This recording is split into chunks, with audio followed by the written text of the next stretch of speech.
patrons who rioted in Greenwich Village after a routine police raid on a gay bar, the Stonewall Inn, in June of 1969, could not have known that their wild insurrection would enter history as the birthday of the gay liberation movement. 50 Jahre Stonewall, das ist das Jubiläum, das wir heute feiern. Was bedeutet das für euch, für dich ganz persönlich? Für mich ganz persönlich bedeutet 50 Jahre Stonewall, dass wir eigentlich schon viel erreicht haben, beziehungsweise die Generationen vor uns schon viel erreicht haben. In erster Linie erstmal ein Befreiungsschlag, weil endlich man auf die Straße gegangen ist und gesagt hat, hey Leute, wir haben das Recht zu leben. Nun, Stonewall ist nicht nur Mythos, sondern das ist wirklich so, das Kraftsymbol. Das erste Mal, dass die gesamte queere Kommune, die ganze Regenbogenfamilie zusammengestanden ist und auf die Straße gegangen ist gegen Diskriminierung und gegen homophobe und transphobe Gewalttaten.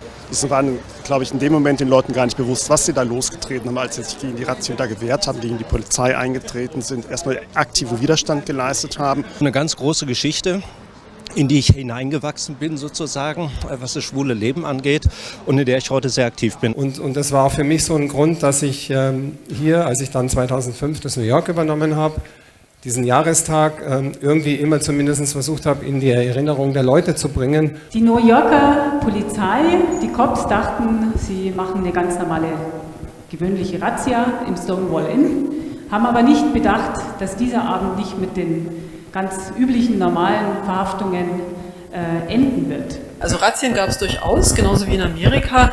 Das fand hier statt unter dem Vorwand, die Stricherszene auszuheben. Die Polizei ist in die Bars gegangen, hat die Leute festgehalten, erkennungsdienstlich behandelt und auch in den Klappen am Stachus zum Beispiel. Es ist aber wichtig zu verstehen, dass es neben Schwulen und Lesben vor allem die Misfits in der Community waren. Also Transmenschen, Sexworkerinnen. Die Stonewall Riots war ja eine sehr vielfältige Gruppe, wie du schon gesagt hast vorhin, die ihr erzählt habt.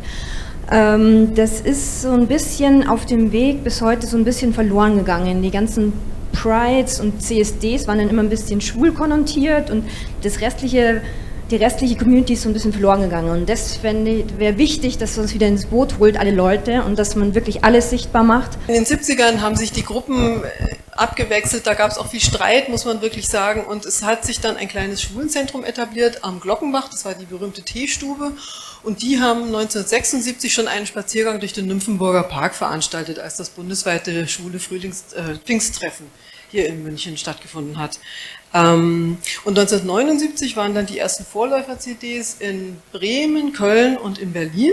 Und 1980 ist München dann nachgezogen. Es war eine ruhige Strecke, nichts mit Wagen, nichts mit Musik. Es haben erst Anfang der 90er oder Ende der 80er das Sub angefangen am Jakobsplatz am Ende, dass man da überhaupt noch was trinken konnte. Wir als Diversity sind ein Interessensverband von über 1000 Jugendlichen, die alle sexuelle Orientierungen, alle Geschlechter miteinander vereinen, in einem Verein und nicht subletra getrennt irgendwie machen, sondern eben diverse direkt leben. Das ist das Besondere bei uns. Der Queerfeminismus heutzutage konzentriert sich einfach auch auf mehr Intersektionalität, dass man natürlich von Diskriminierungen ausgeht, natürlich sexuelle Orientierung, Identität, aber auch alles andere mitdenkt. Hautfarbe, sozialer Status, Alter, Behinderung, Machtstrukturen hinterfragt, und das müssen wir alles mit einbeziehen. Das wünsche ich mir auch mehr von der ganzen Community, dass man intersektionaler denkt, weil nur dann können wir einfach die gesellschaftlichen Strukturen insgesamt verändern. Wir haben eine bisexuelle Gruppe, wir haben jetzt ganz neu auch eine Gruppe für non-binary Leute, also für Personen, die sich eben kein klares Geschlecht geben wollen oder kein männlich-weiblich Geschlecht. Ja, und auch da findet auch teilweise eine gewisse Diskriminierung innerhalb der Community da oder ein Vergessen, und auch gegen das kämpfen wir natürlich. Also es ist vielleicht auch ein Aufruf zu einem Riot innerhalb der Community. Die queere Bewegung weltweit war wahnsinnig erfolgreich, auch wenn es noch viele Länder gibt, in Afrika, in Osteuropa, in Russland, wo die Menschenrechte von queeren Menschen mit Füßen getreten werden, war die queere Bewegung weltweit sehr erfolgreich. Ist eine große Bedeutung eigentlich für die Ukraine, weil das ist jetzt zum 7. Mal geworden, also ich meine der Pride, und ja, das ist der sicherste Ort für die LGBT-Community ist. So for me, as we are celebrating Stonewall You know, I feel like I shouldn't celebrate, but I have to because everyone is doing. Und das ist der Ort, wo ich gesehen habe, die Jugend, die eigentlich sich anziehen konnte, sich bewegen konnte, sich frei fühlen konnte. So for me, I feel like at a certain time I need to come up, I go back to Africa and make a change. Als Schwulenbewegter in den 80ern, wo wir dann durch diese AIDS-Krise dann 89 gesagt haben, wir haben es leid, den Politikerinnen im Rathaus ständig auf die Füße treten zu müssen, weil wir da gar nicht wirklich vertreten sind. Wir gründen jetzt als Community eine eigene Wählerinitiative und versuchen eben dann auch mitzuregieren, sprich das, was wir als Community fordern und formulieren, dann auch pragmatisch in der Politik, im Parlament umzusetzen. Und ich glaube, das gehört auch beides zusammen. Stonewall was a riot. Das war kein Event-Happening wie der Eurovision Song Contest. Also wir müssen schon runter vom Sofa und nicht nur auf die Prides gehen. Wir brauchen mal Unterstützung.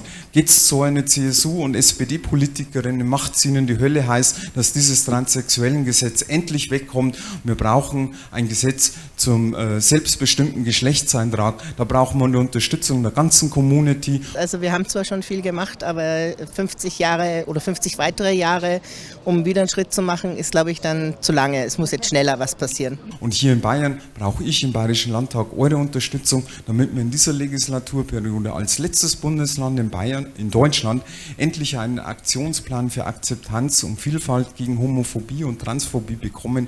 Da brauchen wir die Unterstützung. Der LSVD Bayern sammelt gerade Unterschriften für eine Petition und da habt ihr jetzt die Gelegenheit. Das ist euer persönlicher Riot, das ist euer Beitrag, um meine Arbeit im Bayerischen Landtag zu unterstützen. Ich würde mich freuen, wenn ihr unterschreibt.